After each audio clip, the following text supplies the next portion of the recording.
What if the universe weren't just a machine, but a living force of love, power, and wisdom?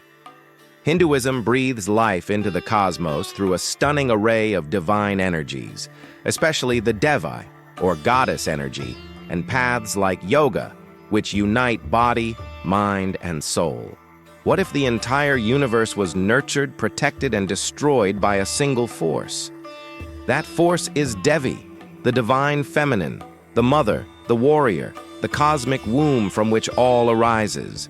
She is Shakti, the raw creative energy of the universe.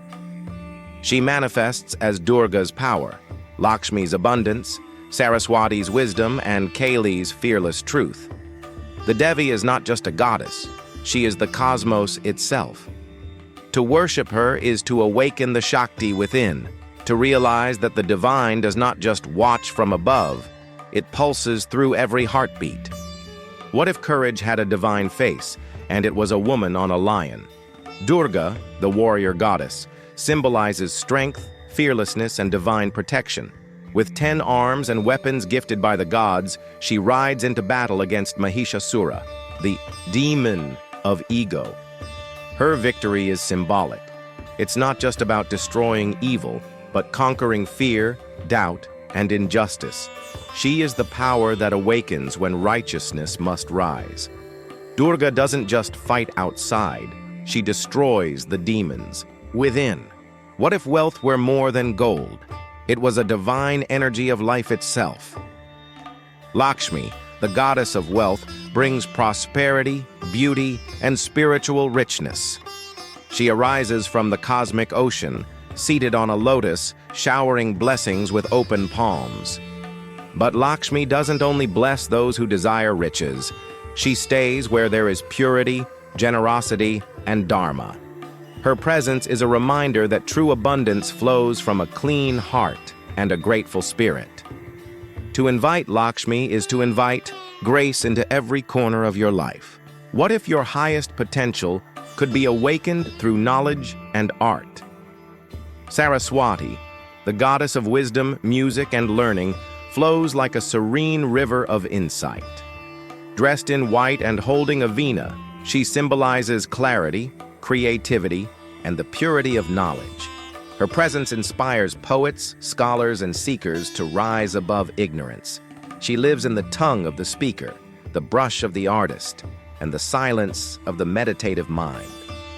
With Saraswati's grace, your mind becomes a mirror for divine truth. What if devotion could turn even destruction into love? Parvati, the goddess of power and love, is the consort of Shiva and the mother of Ganesha. She balances Shiva's fierce stillness with warmth, creativity, and devotion. Through many forms, Annapurna, Meenakshi, Kali, Durga, Parvati embodies every mood of the feminine divine. She teaches that true power lies not in dominance, but in devotion, compassion, and inner strength.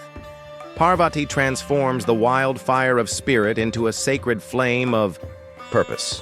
What if the secret to success was invoking the childlike joy of divine wisdom? Ganesha, with his elephant head and rotund belly, is the Lord of beginnings, the remover of obstacles, and the guardian of wisdom. He's invoked at the start of every venture, journey, and ritual. His broken tusk symbolizes sacrifice. His vehicle, a tiny mouse, teaches humility. Ganesha helps clear paths not by magic, but by awakening clarity and courage. When you bow to Ganesha, you're bowing to your own inner strength. What if love and loyalty could make you superhuman? Hanuman, the monkey god, is the embodiment of devotion, power, and selfless service. As a servant of Lord Rama, his love is pure and fearless. He leaps oceans, lifts mountains, and conquers demons, not for ego, but out of divine love. His story teaches that true strength comes from faith, humility, and dedication. Hanuman reminds us that when you forget your limits and remember your purpose, you become unstoppable. What if the shortest path to God was the heart? Bhakti Yoga is the path of divine love and surrender, where the seeker becomes a lover and God, the beloved, It's practiced through chanting, singing, prayer, and heartfelt surrender.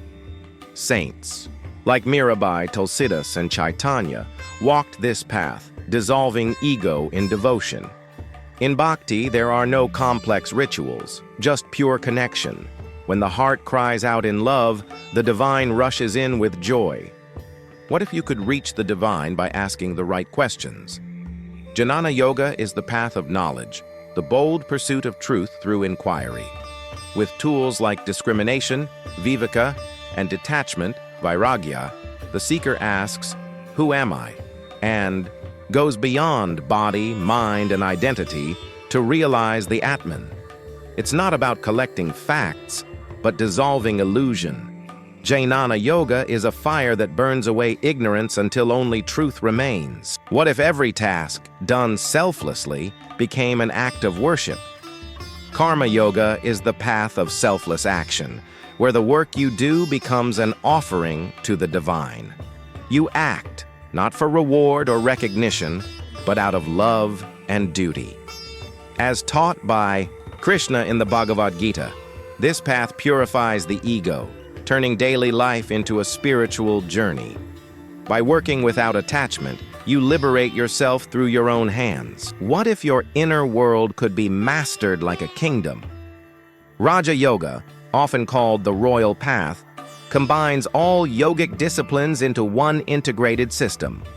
Based on Patanjali's Yoga Sutras, it moves through 8 limbs, from ethical living and posture to meditation and samadhi. This path is for those who seek direct union with the divine through discipline and mental mastery. Raja Yoga turns your mind into a throne and your soul into a king. What if time itself were a divine rhythm, not a straight line? Hinduism divides cosmic time into yugas: Satya, Treta, Dvapara, and Kali Yuga, each with its own spiritual quality and lifespan. Satya Yuga is the age of truth, while Kali Yuga, the age we're in now, is filled with chaos and spiritual decline. These cycles repeat endlessly, like the breath of creation.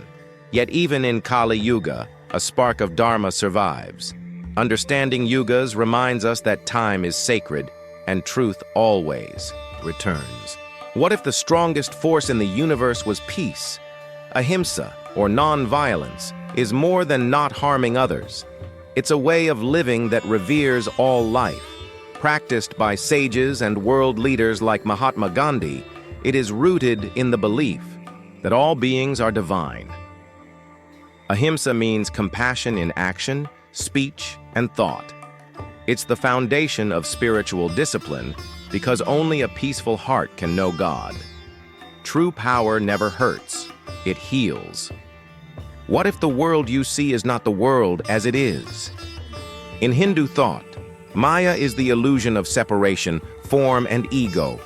It is the veil that makes the eternal appear temporary, the infinite appear limited. Maya isn't evil. It's part of divine play, a necessary illusion for the soul to evolve. The spiritual journey is about lifting this veil and seeing through the dream. When Maya fades, the truth is revealed, not in the sky, but within. What if everything happening around you was part of a divine drama? In Hinduism, Lila is the playful expression of the divine, creating, sustaining, and destroying the universe not from need, but from joy. The world is not a punishment or mistake, it's a stage for souls to experience, grow, and awaken. Every event, every emotion is part of this divine theater. Life becomes light when we realize it's all a Lila, and we are both actor and witness.